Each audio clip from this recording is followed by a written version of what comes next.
All right, welcome back, everybody. Today we're going to be talking about Terra Luna, one of the hottest projects out there right now. We're going to talk some recent news, and then we're going to go into some chart analysis and price prediction. So let's hop right in. First of all, one of the hottest trending topics around Luna right now is the fact that KuCoin, their owner and founder, has pledged that they will be purchasing, I think over the course of the next few years, more than $10 billion worth of Bitcoin for reserves for their stablecoin UST. So their goal with that is to make peer-to-peer electronic cash easier to spend and more attractive to hold, similar to Bitcoin, except kind of, adding another layer on top of that. And this recent update came in just at the last day of March. So they're actually now the third largest holder of Bitcoin in the world, with over 30,000, almost 31,000 Bitcoin in their wallet. So really interesting to keep track of that. And another update around the development of their decentralized stablecoin. Huge that it now natively trades with Bitcoin. And this is kind of a shout out to not only the Thor chain, but also what UST has been able to do. Being able to trade natively opens up so many doors for the usability, the amount of volume that could come to Terra. So it's some huge news around the usability of UST. And then going into a little bit more about UST. So this is kind of, like I said, the stablecoin for Terra Luna. It's just called Terra. And so it's hit $12 billion worth of deposits from over 226,000 people. And this is on Anchor. So what Anchor is it's a place to deposit your UST, so your Terra stablecoin, and earn a APY of almost 20-ish%. So when he says there's been 12 billion deposited there, that's 12 billion here, and over 226,000 folks have done that. So a lot of value locked up, and it's really positive to see this much adoption of their Terra stablecoin this early into the project. So really exciting stuff there. The other thing I wanted to mention that I think is honestly flown under the radar somehow, but just about a month and a half ago, Terra Luna struck a $40 million sponsorship deal with the Washington Nationals. So at first you might be like, okay, well, that's cool. Like, they get to put their name around and whatnot. And that is part of what it is, right? It is a marketing deal. That's what they're trying to get. They're trying to get more eyes on the brand. But if we scroll down and kind of read more into this, I think this is the really cool part. So as part of the agreement, UST could be accepted as a payment method at Nationals Park as early as next season. So meaning that would be this year, 2022, spring of this year, maybe even the next few months, there's a chance that it could be used. So just really exciting, right? We haven't seen, stablecoin adoption in that kind of setting quite yet. So it'd be really unique to see if, the Nationals become kind of this domino, that starts kind of the adoption towards more stablecoins, more, decentralized methods of payment. So just something that I think fell under the radar and wanted to share with you guys. The other thing that's really important is to touch on how much the Terra DeFi ecosystem has grown. And if you just look at this, like, you can see how many different use cases are encompassed by this, right? We have gambling, we have yield farming, we have savings and payment, we have the stable coins, obviously, we have the DEX and liquidity pools. So there's just a lot coming to Terra, and I'm noticing more and more people talking about it, more and more people realizing that a lot of the applications on Terra are actually some of the best in class. And we're seeing a lot of people starting to come in and lock their funds up in a Terra Luna protocol.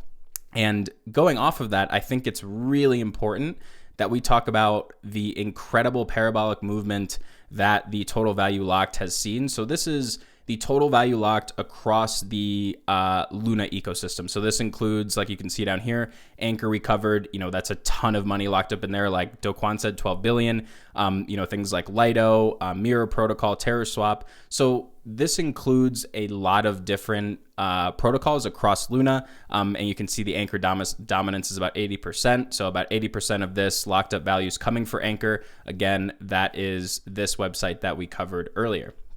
And why this is so important is because a project like Terra, the total value locked is extremely important, because that tells you how many people and how much money is coming into the ecosystem. How are people valuing what Terra is doing and what the ecosystem provides?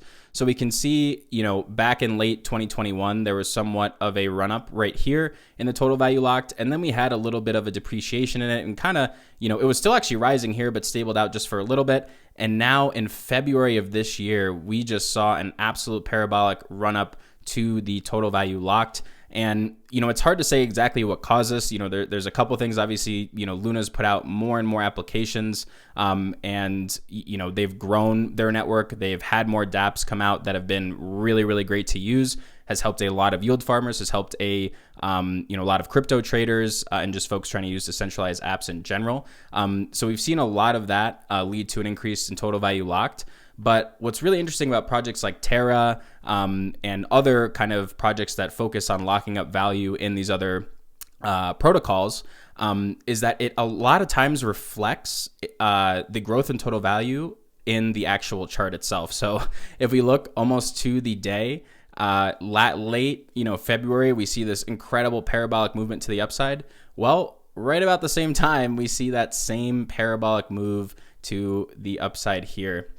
So if you are trading, Terra Luna, ETH, a lot of these other big layer ones, I think it's always important to at least have an idea of where they're sitting in terms of total value locked, because a lot of the times this is going to trend with their chart, because this means more and more people and more money are going into Terra Luna, meaning that theoretically the price per Luna token should be going up as well. So that leads me to head into a little bit of chart analysis. So we're going to kind of make this, as concise as possible. There's a lot going on with Terra. I think there's a lot on the fundamental side that's more exciting than the chart right now, but the chart is also really exciting because we have been cruising. So first thing I want to note, we had this beautiful falling wedge form from late December all the way to late February. So, 2 months, give or take. We fell about 54%, but we had this beautiful falling wedge form, and we broke out of that back in late February, essentially on, almost to the day when we saw, right here is the total value locked, and here about is our breakout from the chart in terms of when that happened on the total value lock chart. So it trended almost exactly like that. We had a absolutely beautiful double bottom put in here, one on the base trend line of the falling wedge, and then one above just at the 200-day moving average. So we have a double bottom, and then we shoot out of that double bottom perfectly. A lot of huge buy candles. We had 4 green candles in a row, which is just crazy. The only other time that's happened recently is here and here.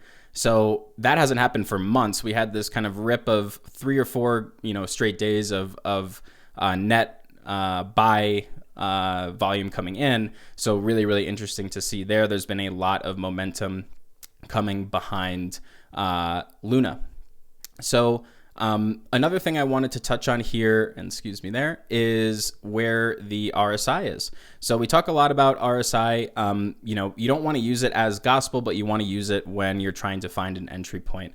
So right now, obviously, Terra has ripped. It's at a new all-time high. So here's a perfect example. We need to be careful. You don't want to, chase and FOMO, right? So obviously none of this is financial advice, but I'm just kind of expressing what I would do in this scenario. I'm personally looking to get more involved in Luna. I don't have a big stake in it, and I'm kind of looking to get more involved. So this is kind of a real play scenario, if you will. So watching this RSI, we're actually forming a pretty solid daily candle here. We're up 4% today, if you can see that daily candle.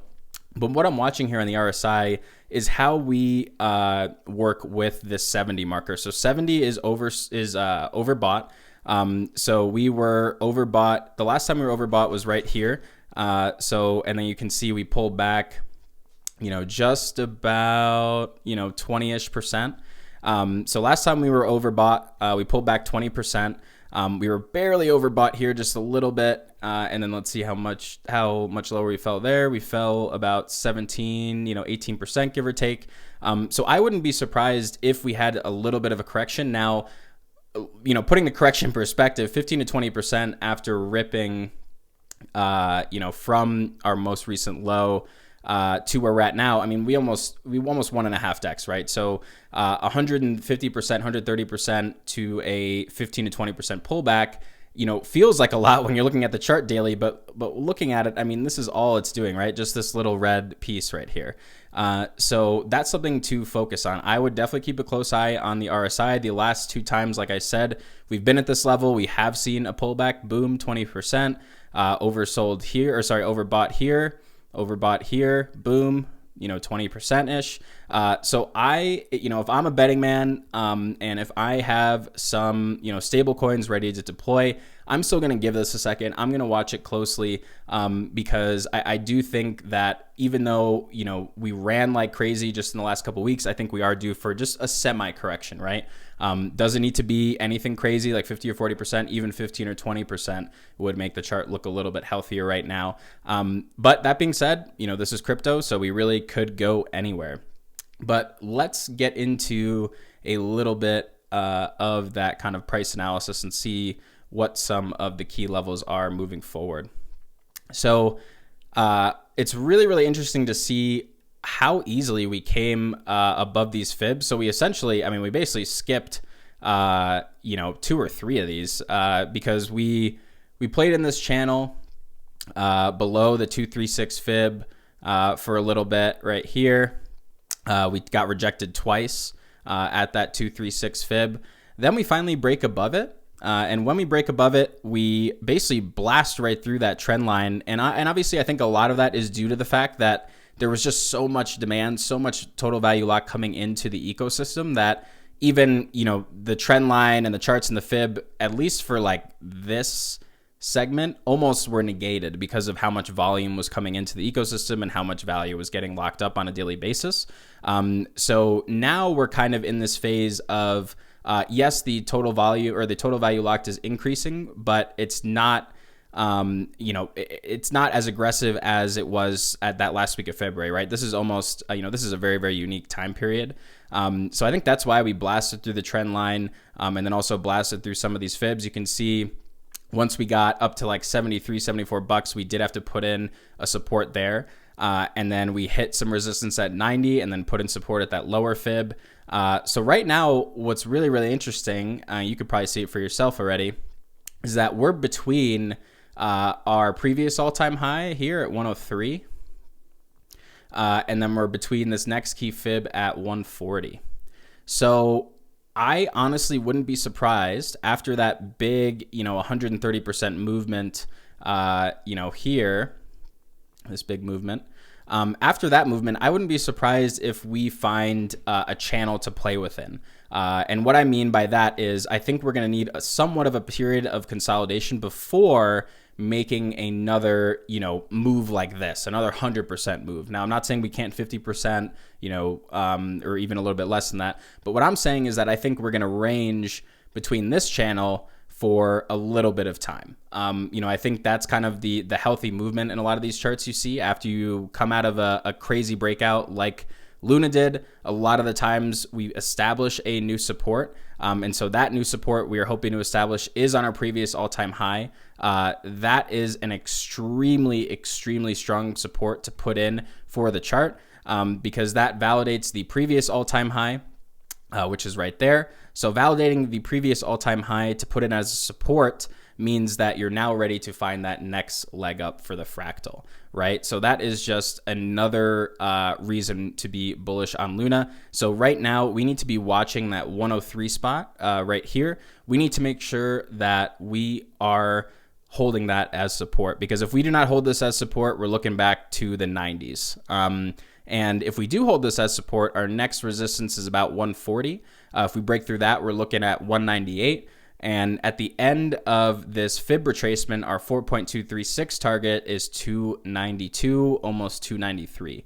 And I would say that's kind of our long-term target. I've seen some pretty crazy predictions on Twitter, $700, $800. At that point, we're talking hundreds of billions of dollars in market cap for Luna. Not saying that's not possible, in the future, right? But if we want to be realistic about where we could be in the next few years, I think 292 is pretty realistic.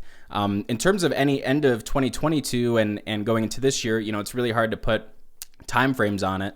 But ideally, by the end of this year, we've broken out of this channel and we've now turned 140 into support by end of 2022, meaning that by end of 2022, we'd hopefully be shooting for $200.